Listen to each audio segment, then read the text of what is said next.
ain't nothing wrong with loving God when you know what God can do for you. When you know what God has done for you. And when we talk about loving with all our heart, mind, and soul, that's the kind of love that you give so much it hurts you sometimes to love someone so much. When you just can imagine if they say, do you know when you have children, even when they get grown, you still think about them if they out all night, if they're not around you, if they gone somewhere, or you wondering if they're in trouble. You just can't stop loving them and feeling a certain way because they are grown now.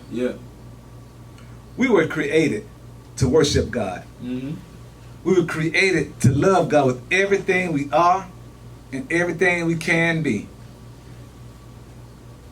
Many of us today, not you all, but many people today, they have a void in their life where only God can fill it. And they try to fill it with toys, stuff, gifts, money.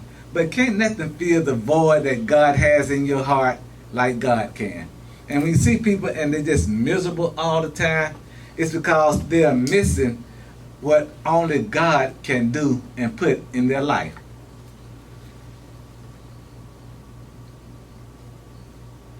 One of the biggest lies today is that we can do without God. One of the biggest lies is we can do without God. I don't even believe that there's an atheist that don't have a void in their life. They will never admit it. They will try to fill it with religion. Wait a minute. They're atheists. But how many of you know that that's a religion too? Not believing in God, and there's a lot of them, is a religion. And their religion smell like smoke.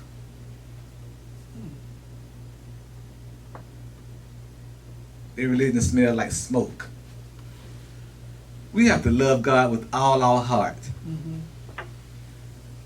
Our heart is the seat of emotions.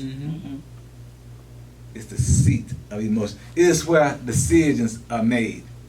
You ever had people who tell you, I just don't feel like I should be doing that. I just don't feel it. I don't feel it right here. They're really talking about they don't feel it in their heart. They don't feel it in their heart. It's the place where we let people in, and it's the place that we keep people out. Somebody hurt you, you might not ever forgive them again, even though you're supposed to, but because they hurt you, you won't let them back in again. It's a place where we make our decision for God. We don't think about what God has done for us and decide we're going to serve God. We feel what God has done for us in our heart, and that's how we make the decision of what we're going to do with God.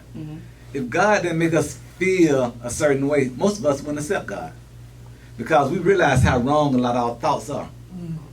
Have you ever had some thoughts and you ask yourself, where in the world that thought came from? Where in the world that thought came from? I'm smarter than this. What made me think that? But it's in the heart where our decision comes from that we're going to follow God. Our souls are saved when they're surrendered unto God through our heart. You can tell people all day you're a Christian, but until your heart get right with you, ain't nothing but lip service. Our soul. I never really understood what a soul was when I was a kid growing up. I used to hear them talk about your soul got to be saved. Your soul is so important. You got to have your soul on fire. And I had to find out, what is soul? But the soul comes from the Greek, which means nepios, talking about the vitality and morality of our existence. Where we will spend eternity is determined by our heart and our soul, not by our lips. We will live forever, but our love of God or lack thereof will determine where we spend our eternity. What if the church is right, that there is a heaven and hell? What if the other people are right, that there is no heaven and hell? Who wants to be the one to be wrong? If I would have to be wrong, I'd rather be fooled and believed and it didn't exist than to not believe and find out that it did exist. That don't take a rocket science to figure that one out.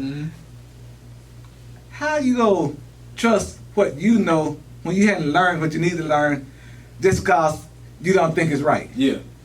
I don't think it's right to go down to that church and give all my money. I don't think it's right to go down and spend all my time on Sunday. Sunday's the only day I have for rest. Yeah.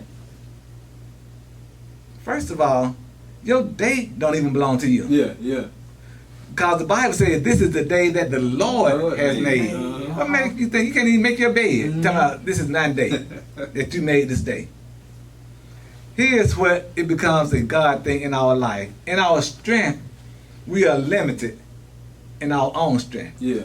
But it's in God's strength that we're able to do things. Oftentimes I wonder, how did I do that? How did I do that? It was the God. It was God in us that allowed us to do that. A lot of times you ask yourself, how did I do that? You know, I wasn't smart enough. I didn't have enough money. How did it happen? It was the strength that God provided for us. Yeah, That's the reason God allowed a lot of time for us to get weak, so we can know it was nothing but God. Yeah. There are people, and I'm one of those who have this rule. I don't like for my gas tank to get below half a tank. Because I feel like when you get below half a tank, you get so low, and if you have to get some gas, you might have to get some gas at a gas station that's charging you too much money for their gas. Yeah. So I always try to make sure I keep a half a tank in there. But that's not really a good policy. Because you never realize how good it feels to get filled up until you're empty. Yeah. You ever been out playing a sport or out running around and you so tired that hot water out of a hot water hose tastes good? I remember as a kid playing, I would be so tired. I didn't care that the water came out of a water hose. I just wanted some of it. You know, I'm amazed how back in the day they had what they called white only water and colored only water, ninja water. And you know, they had different water fountains. They had the white water fountain and the ninja water fountain.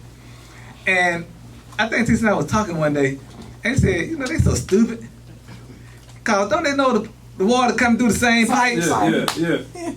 So I don't care what fountain you get it out of, it's the same water. Yeah. I'm drinking your water too. You drinking ninja water. You know. So, you know, we think about that, but all that goes to when you're empty, you don't care where it come from. Yeah. If you have been shot and you need blood, you ain't gonna tell them about it. I want white Armenian blood only. You just want somebody got some red blood. You know, when you're empty and you're in need, when you're able to get something that will fill you up, you don't care where it come from. When you're hungry, you don't care. If I'm really hungry, J.B. Stone could come and give me a sandwich and I'll take it from you. 45, if I really need some money, 45 say I got a meal for you, I'm good, I'll take it from you. When I really need something. God will strengthen us, but a lot of us won't realize it until we're empty. But what's so unfortunate is we want to compartmentalize God. You know, God is something we do on Sundays. Some people go from Sunday to Sunday and never mention God's name, never read a Bible, never pray, never sing a song of praise. And I hear often that people say, you know, I'm really a good person. I just do bad things sometimes. But you know what's really true about that? You're really a bad person who occasionally do good things. That's sad when we think about it from that perspective. We like to think that we're good, and every now and then I might have me a little nip, or every now and then I might go out and do me a little something. But in all fairness, it's the other way around. We're really bad people, and every now and then I might go to church. Every now and then I might pick up my Bible. Every now and then. And when we think about it from that perspective, we have to realize we need help. And the only one that can help us is God. That's it. When I first started reading the text and we were going to Deuteronomy, if you were like me, oh, here we come one of them Old Testament things, you know. But that's the reason I had to throw Matthew at y'all. That's the reason in Matthew 22 and 36, it says, right before the text, it says, teacher, what is the greatest commandment in the law? Jesus replied, love the Lord your God with all your heart and all your soul and all your mind. Just in case somebody said, oh, that's Old Testament, we don't have to apply for that. Jesus told, yes you do. This is the first and the greatest commandment, and the second is like unto it, love your neighbor as yourself. Yeah. When I first started reading the text and we were going to Deuteronomy, if you were like me, oh, here we come one of them Old Testament things, you know. But that's the reason I had to throw Matthew at y'all. When I that means you're third. Yeah.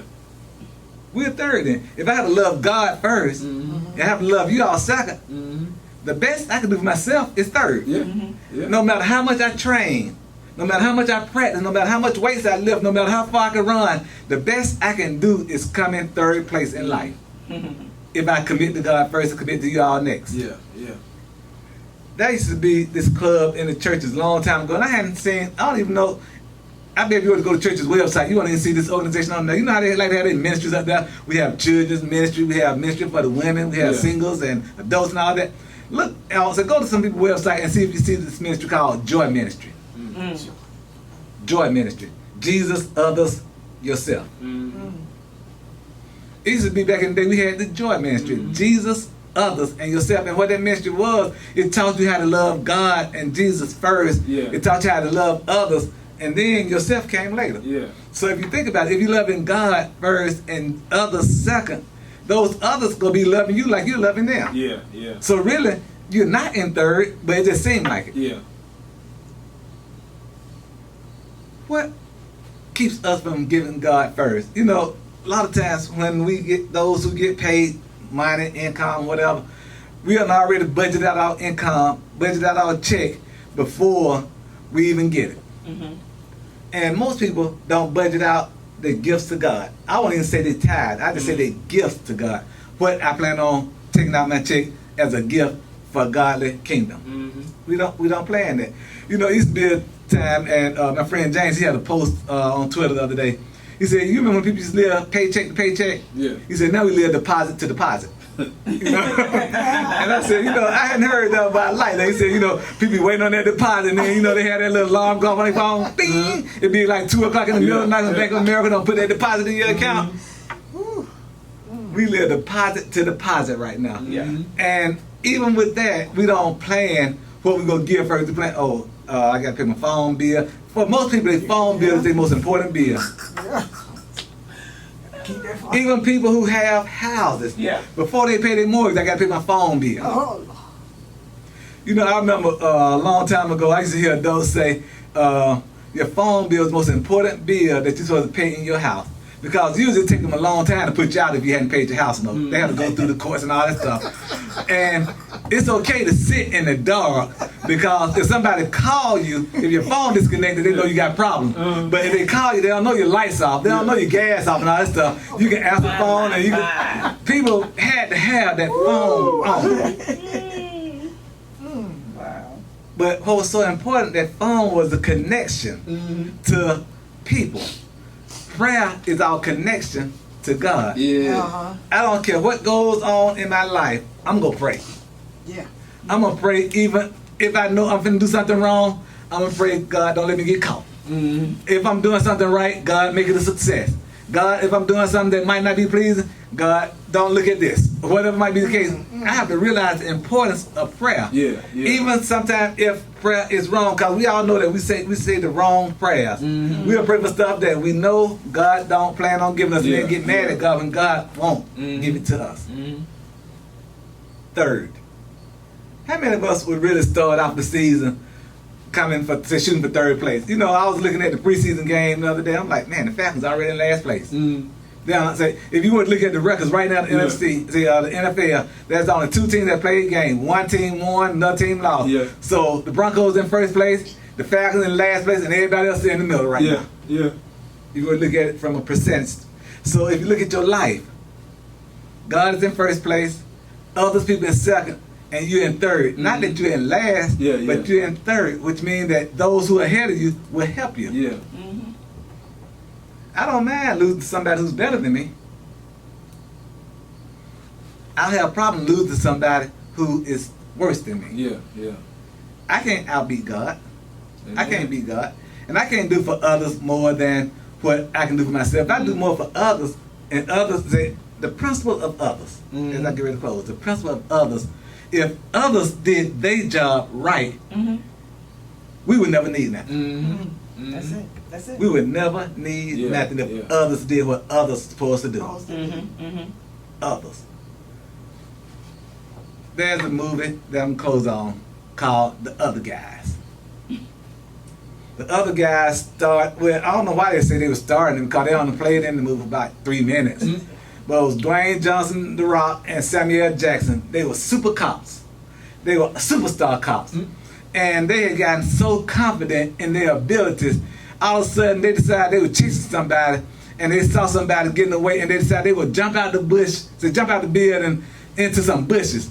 And just being so confident of themselves, they didn't count the cost. They didn't count the wind resistance. They didn't count how far down they were jumping. They didn't count the fact they might miss the bush. And they ran like superstars and like cops and jumped out the window looking all good and everything, splat, and killed them. Wow.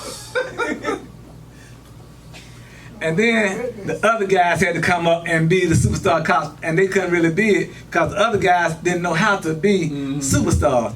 But what they should have focused on was just being who they were, and that's how the movie really ended. They end up owning who they were. They were the other guys. They weren't the superstars. We are the other guys.